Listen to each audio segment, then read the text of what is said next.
Bonjour à toutes et à tous et bienvenue sur Grand Lille TV en ce lundi matin du 5 décembre. Il est tout juste 7h, premier journal de cette semaine.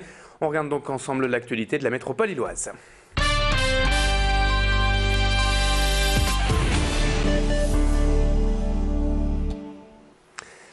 Et on commence tout d'abord cette édition avec ces images de Saint-Nicolas qui était de passage à Lille ce week-end, à la ferme pédagogique Marcel Denain plus précisément, qui ouvrait donc ses portes à cette occasion pour la dernière fois de l'année. De nombreuses personnes, en majorité des enfants bien sûr, sont venus voir Saint-Nicolas pour prendre un avant-goût de Noël. Et tout le monde a pu également visiter la ferme pédagogique par la même occasion. Malgré le temps très maussade hier, la ferme a eu encore beaucoup de succès ce week-end. Le président d'Animavia, responsable de la ferme pédagogique Marcel Denain, nous explique les différentes activités qui ont eu lieu tout le week-end et notamment hier dimanche au micro de notre reporter ce week-end pour Grand Lille TV, Julie Sicot. C'est la dernière journée de l'année où la ferme Marcel Denain accueille les familles, les enfants, pour faire une sorte de grand bilan de l'accueil ici dans cette ferme. Et aujourd'hui, eh bien, on a invité les ânes et surtout Saint-Nicolas. Et puis à côté de ça, eh bien, des choses plus liées à la période, à Saint-Nicolas, avec la fabrication de petits gâteaux tels que ça se pratiquait dans la région. Et puis bien sûr, distribution de force chocolat. En bref, à présent dans l'actualité, le départ de Jean-Claude Menot est désormais officiel. Le désormais ex-DDSP du Nord a été entendu vendredi par la police et les juges d'instruction en charge de l'enquête, mais n'a pas été mis en examen ni poursuivi. Pour autant, son départ a bien été publié au journal officiel hier et Jean-Claude Menot sera à la retraite le 1er février. Selon le ministre de l'Intérieur Claude Guéant, après avoir été cité dans l'affaire du Carlton, le fonctionnaire de police s'était rendu coupable d'entorse à la déontologie de la fonction publique.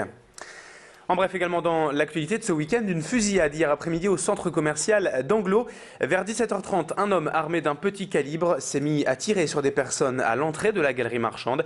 4 personnes ont été légèrement blessées et ont été pris en charge immédiatement par le service de sécurité du centre et par les pompiers. Le tireur a ensuite pris la fuite, mais le personnel de sécurité a pu relever sa plaque d'immatriculation et la police a donc pu l'interpeller quelques heures après. Le centre commercial est resté ouvert malgré tout par la suite, donc hier après-midi, et malgré une légère agitation, on peut l'imaginer dans les moments qui ont suivi. Ce week-end, la communauté Emmaüs de Tourcoing a organisé sa traditionnelle grande vente de décembre. Avec ses 20 compagnons, 60 bénévoles et 9 salariés, la communauté était rassemblée au complet pour ces 2 jours d'ouverture exceptionnels. Dans l'année, 3 ventes comme celle-ci sont organisées et permettent donc de vendre des objets qui sortent de l'ordinaire. Et l'occasion est belle donc pour le public de trouver quelques meubles, des livres, des objets de sport ou de loisirs, mais aussi des vêtements à moindre coût. Une vente importante pour le président de l'association, Michel Platel, qui permet notamment de récolter environ 25 000 €. Le directeur et le président de l'association, Michel Platel, à Tourcoing, au micro de notre reporter qui revient donc sur cette vente ce week-end. On ne vit que par le fruit de nos ventes. Or, on a 20 compagnons qu'il faut faire vivre 365 jours par an. On a 9 salariés, on a 62 bénévoles. Bon, les bénévoles venant bien sûr travailler bénévolement, mais ça nous permet de pouvoir justement faire vivre tout de même un certain nombre de personnes qui, s'ils n'étaient pas à Emmaüs, se trouveraient peut-être à la rue. L'actualité en sport également avec du football tout d'abord et samedi soir la victoire du LOSC en déplacement en Corse à Ajaccio. Un match remporté 3-2 par les Dogs et donc de très bon augure avant la dernière rencontre de Ligue des Champions. Mercredi soir à domicile à Villeneuve d'Ascq face à Trabzonspor. Samedi, les Lillois sont parvenus à arracher la victoire sur un penalty d'Eden Hazard à 10 minutes de la fin. Mais le match avait été compliqué jusque-là pour les nordistes. On retrouvera donc les joueurs du LOSC mercredi pour la Coupe d'Europe et on aura bien sûr l'occasion d'ici là d'en reparler sur Grand Lille TV. Du sport, toujours dans ce journal avec du basket cette fois et une défaite encore malheureusement pour le LMBC. On jouait vendredi soir à la 11e journée de Pro B et à domicile, les Lillois recevaient l'équipe d'Aix-Maurienne et se sont donc inclinés pour la 8e fois en 11 matchs. Une défaite 66-81 vendredi, notamment due à une entame catastrophique des Lillois qui ont encaissé un 10-2 d'entrée de jeu, puis n'ont jamais réussi à combler cet écart initial en perdant même le fil du match dans le 3e quart-temps. Au final, Lille s'incline donc et peine à trouver des repères en l'absence de son pivot titulaire Stephen Bradford, comme l'a expliqué l'entraîneur du LMBC Fabien Romeyer à l'issue du match à notre reporter vendredi soir. On écoute le coach lillois. L'absence de Stephen Bradford, qui est un joueur très important en termes de leadership, nous a posé beaucoup de problèmes parce qu'il était présent sur le terrain, il était présent en dehors du terrain, il apportait également son expérience, son charisme, son aura. Ça ne veut pas dire que Michel Nascimento en a pas, mais ça veut dire qu'il faut qu'il s'intègre d'abord, que lui soit performant pour peut-être pouvoir être un leader.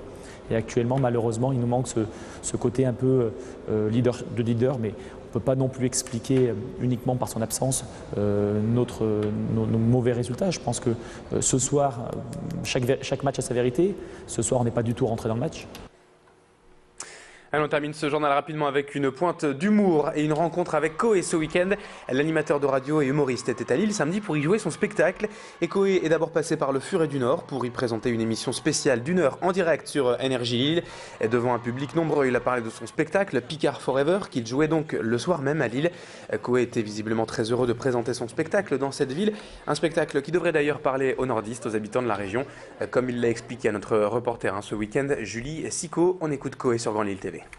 Il y a des petites villes où on a un petit pincement au cœur supplémentaire et Lille en fait partie. Je commence le spectacle en parlant de la Picardie, puisque tout le spectacle ne parle pas de ça, mais j'en parle au début, obligatoirement. Et les Picards et les gens du Nord, on est quand même très cousins quand même. On mange les mêmes choses, globalement on a le même climat. Hein. Donc il y a plein de trucs qui sont très très proches. Donc je pense que je vais parler de quelques petits trucs dans le spectacle qui vont parler aux gens de Lille. Remarquez, c'est bien, c'est que ça a fait marrer les gens de Bordeaux, les gens de Lyon, les gens de Marseille. Donc je pense qu'ici ça devrait parler beaucoup. Oui. Et c'est ainsi que se termine ce journal. Dans un instant, la météo et l'infotrafic à suivre. Bonne matinée à toutes et à tous.